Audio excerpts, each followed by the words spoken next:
করতে পরিণত।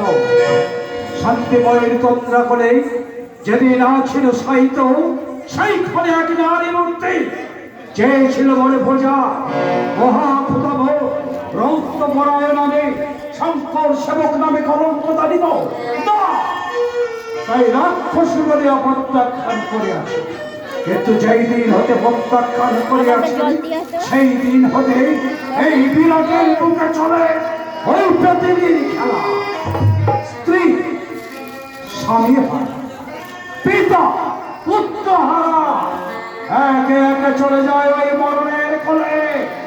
জেগে ওঠো, জেগে ওঠো শঙ্কর, যে রূপে জাগিয়াছিলে সতীর আত্মবলিদানে, যে রূপে জাগিয়াছিলে শহীদ যজ্ঞ কালে, সেই রূপ জাগিয়া ওঠো শঙ্কর ওই প্রজাপতি প্রতিনিধি ধরে। কিন্তু বংশে রইয়াছে ওর চারিটি নন্দন, কোথায় কোথায় লুকায়িত করবো? হ্যাঁ হ্যাঁ, হইয়াছে সরব। আমাদের কৃষক মন্দিরে রয়েছে একটি গোপনীয় স্থান। ওই কৃষক মন্দিরে আমার চারিটি পুত্রকে লুকিয়ে রাখবো। কোথায় কে আছিস? মহাবীর কৃষককে পাঠিয়ে দিবে। একই মহারাজ, আপনাকে এত বিচলিত লাগছে কেন মহারাজ? ভাই কৃষক, শুনিয়াছি তোমার অন্তঃপুর একটি অতি গোপনীয়। হ্যাঁ মহারাজ। তাই বলছি ভাই কৃষক, আমার ওই চারিটি পুত্রকে লুকিয়ে রাখো তোমার ওই কৃষক মন্দিরে। আপনার চারিটি নন্দন একত্রে লুকায়িত থাকলে শীতলার অনুচর জানতে পারলে সকলই করবে প্রাণ বিনাশ। এক কার্য করুন মহারাজ। এই কার্য করব। আপনার জ্যেষ্ঠ পুত্র শতাধিক্ষকে মম পাশে রেখে তিনটি পুত্রকে অন্য কোথাও লুকায়িত করুন। উত্তম, তোমার কাছে রেখে দাও তাহলে আমার জ্যেষ্ঠ পুত্র কুমার শতাধিক্ষকে। কোথায় কোথায় রে পুত্র শতাধিক্ষ? এসো এসো পুত্র শতাধিক্ষ। দেখো পুত্র, তুমি কিছুদিনের জন্য তোমার ওই মাতুলা রয়ে লুকিয়ে আর শোনো বাবা, কোনো ভয় নেই, ওই শঙ্কর তোমায় রক্ষা করবে, শঙ্কর তোমায় রক্ষা করবে। হ্যাঁ পুত্র, কোনো ভয় নেই, আমি তোকে সে তোমার সঙ্গে বাড়ির সঙ্গে আবার নিয়ে যাবো তোকে। তোকে আমি রেখে গেলাম যে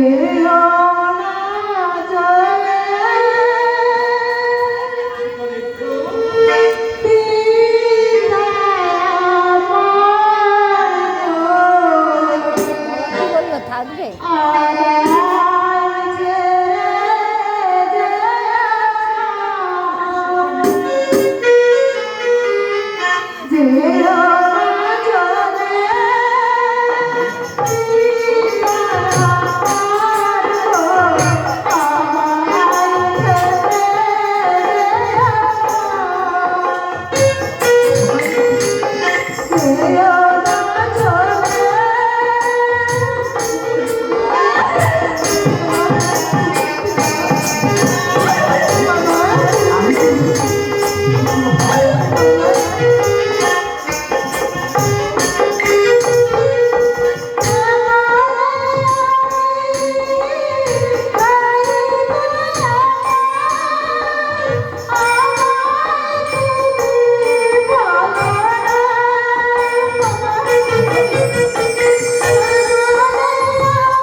ভয় নেই, শঙ্কর তোমায় রক্ষা করবে।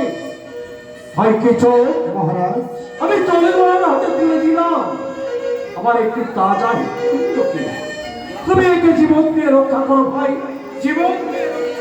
মহারাজ, আমি কথা দিলাম আমার যেহেতু একদিন বিরক্ত থাকতে আমি আমার ভাবনার কোনো ক্ষতি হতে দেব না। কিছু একথা শুনে বড় তৃপ্তি লাভ করলাম। কিছু বিদায়, কিছু বিদায়, সকালে বিদায়, কিছু বিদায়।